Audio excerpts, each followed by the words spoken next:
My message is not about changing the world. My message is about changing the way that we meet the world that just won't stop changing. And changing in a specific way so that you might have the capacity to transform intensity, the intensity we live with, into nourishment. Suffering into freedom. And I was wondering, would that be of interest to you? I thought so, because this is what you tell me. So this is the private stuff behind the curtain. What you tell me is some version of these three things. My most scarce resource is time.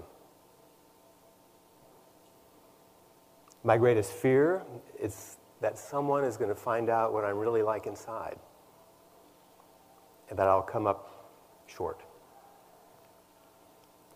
And then my greatest longing is for connected, loving relationships. And it's true, if we want not to be driven by time, then it's very useful to learn to pause. And if you'd not like to be driven by your own fears and shame, it's probably a really good idea to learn some sort of compassionate reflection. And if we can abandon the way that we elevate excitement over intimacy, we might just find the connection and love that we so long for. So my message comes in the form of an invitation to pause, to reflect, to connect, not to stop or slow down, because I know this group's not going to do that, but you might learn not to rush, and to reflect in a very specific way, a way that is welcoming, that's accepting, that's compassionate. And to, instead of always following the excitement, always following the intensity, to follow some connection. So in order to do that, in order to make those three things happen, to pause, to reflect and connect, we're going to have to change the frame just a tiny bit. Okay?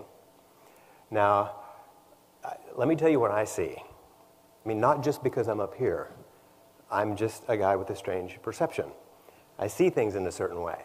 This black box with all these incredibly creative, dynamic, intelligent people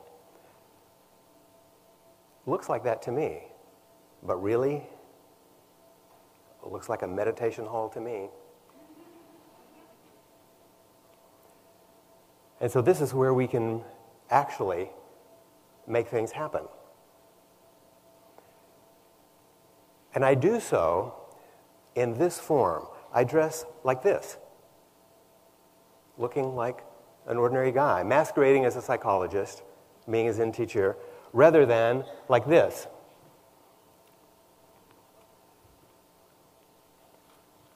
Because my job, I believe, is to bring the kind of things that I've learned, the kind of things that I teach, into this place, at this time, with these people, under these circumstances, in this world.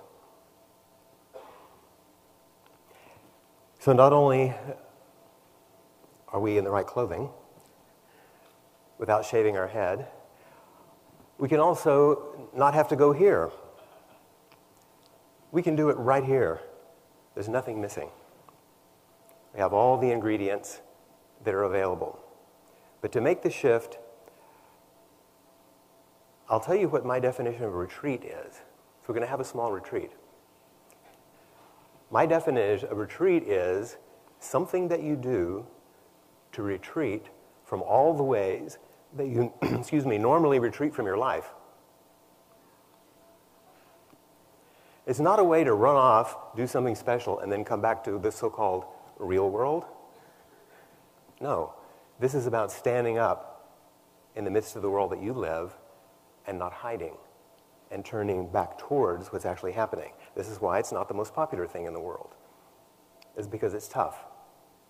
And because it's such a great challenge in a way, in the retreat, I think I'm going to take my seat. It's a big job once you realize what it means to transform your life. And as one Zen teacher said, once you notice, one sits down for a while.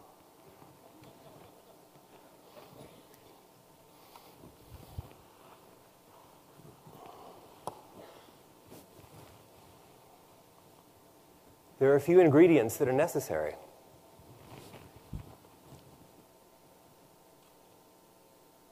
One is our space, our shared intention, some practices, a little bit of teaching, and then the most important thing at the end, offering it back to the world. So this is what we'll do in our mini retreat. And it also takes, because it's a bit challenging, some discipline. And I know every time I say that word, I hear a few people go, oh, you know, they were raised in the Catholic Church or whatever. And this discipline thing, here's my definition of discipline. Remembering what you want. It's remembering what you want. If you'd like to be able to pause, reflect, connect, so that intensity is transformed into nourishment, then that's what discipline is in support of. Remembering exactly what you want at a very deep level. So, take a seat. And the first particular practice is very, very simple. You're already doing it. Just let yourself sit for a moment, but this time with a little bit of intention. Nothing special, just with some intention.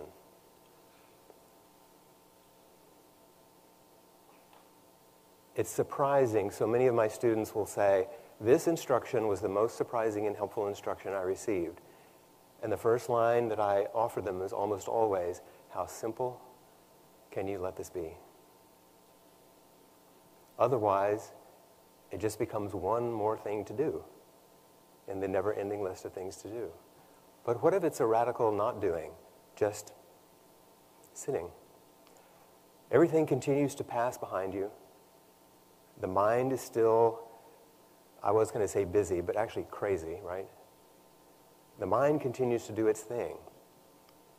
Can you just stop messing with it and let yourself just for a moment, in the midst of all of this excitement and intensity and beauty and creativity, to rest for a moment?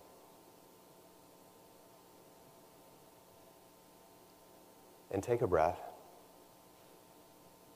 Because this opening, this small space that we make in this tiny retreat, I guarantee you is the source of immense creativity. To make space, to settle, creativity begins to fill you. Now the next step, when we make a little space and a little silence,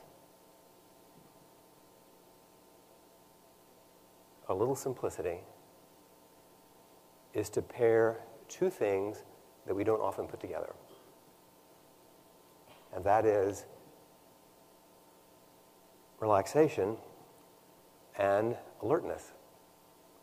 Now, most of us know how to be really relaxed and not very alert.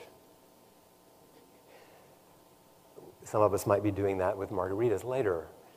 You get really relaxed, but not very alert. Or you can get super alert, but not very relaxed. And without bringing them together, your attention is scattered. But you can bring alertness and relaxation together.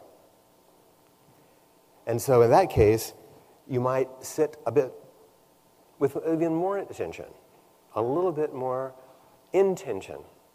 Not rigidity, just a little bit more intention. Now, when we do it, everybody looks different, because we aren't trying to achieve something, we're actually expressing something.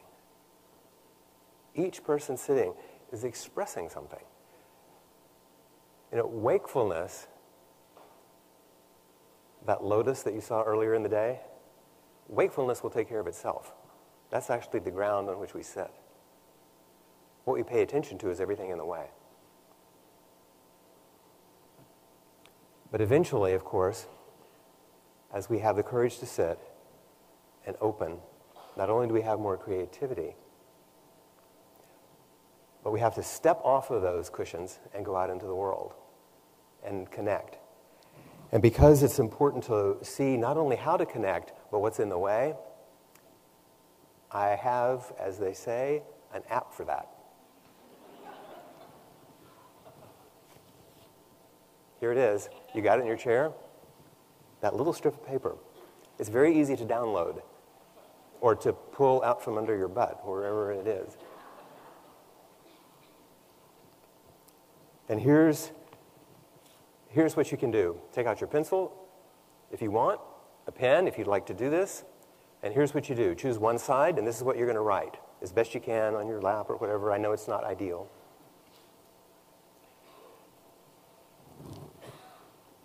What is the thing that is in the way of you being what you'd love to be?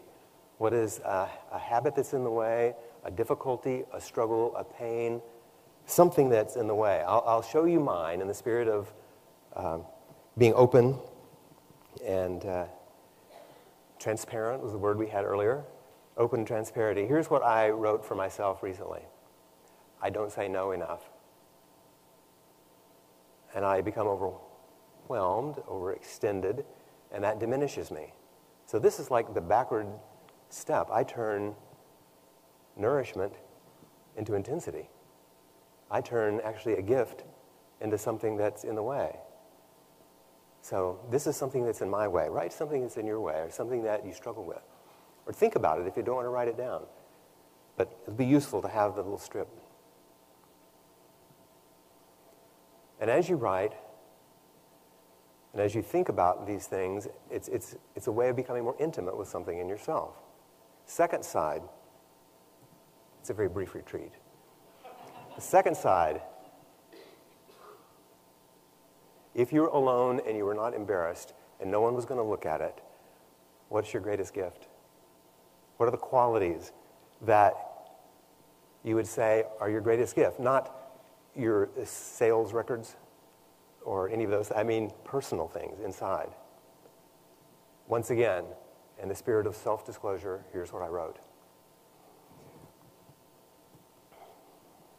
My presence is my greatest gift. This is what I hear. My capacity for compassion and care. So write down something that you know about yourself. And I'm not going to ask you to do it, but if I did ask you to share these things with someone, which is the one you'd be embarrassed to show?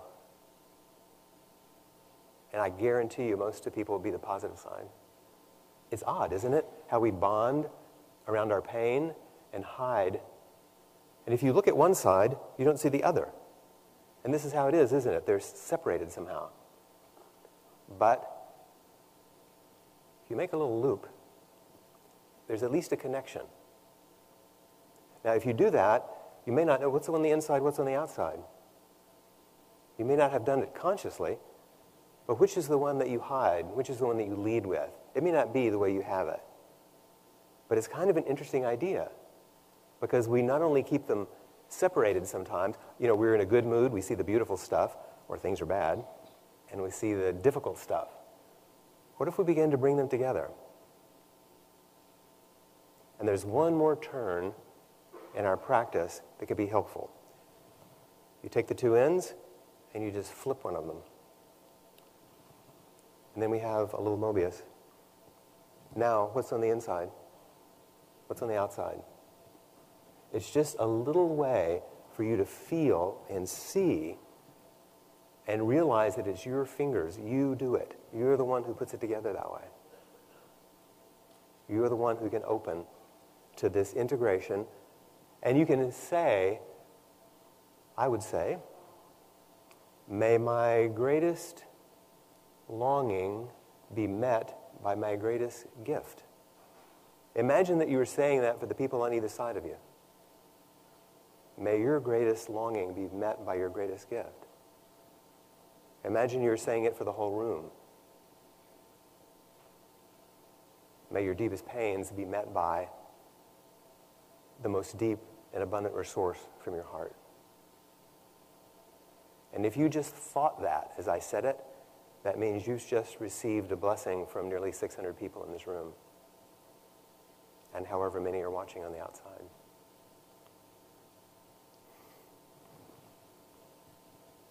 This is the way that a simple turn becomes something that we share and is the reconnection to intimacy, which allows us to bear witness to what we normally don't. We're messy miracles, not perfectible creatures. And we lose the miracle, we forsake the miraculous because we turn away from the mess. And to bear witness deeply in connection, just like my mom and I did in this photo, overlooking the Kalapapa Peninsula on Molokai, looking at one of the most beautiful landscapes I've ever seen in the world, and one of the most horrible histories. And this is what we turn away from, isn't it? Even in ourselves, the beauty and the difficulty. And the way we turn back towards it, what gives us the courage, what supports the discipline, is a bit of a loving embrace, whether it's actual or not. This is what's possible when we pause, when we reflect, and when we connect. And the result of that is immense nourishment.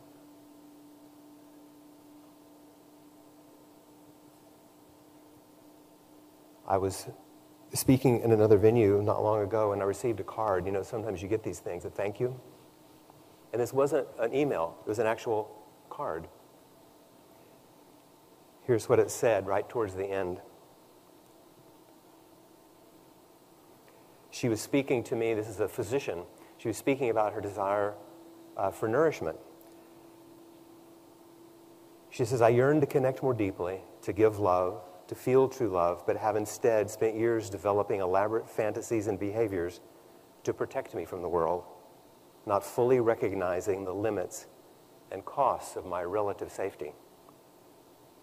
Now, as I bring greater attention to my body and mind, I see that I'm standing on the edge of a cliff, waiting to jump off into a fuller awareness and presence in my life. Nourishment, it seems to me, is the safety net or harness which makes moments of cliff jumping and flying possible. And this is what's possible for all of us, and it's right in your hand. It's not far away. It's right here. You hold that possibility. And it does require discipline, a little bit of attention, and a gentle capacity to pause, to reflect, and connect. And after thousands of years and every wisdom tradition telling us this, it's still an idea worth spreading. Thank you.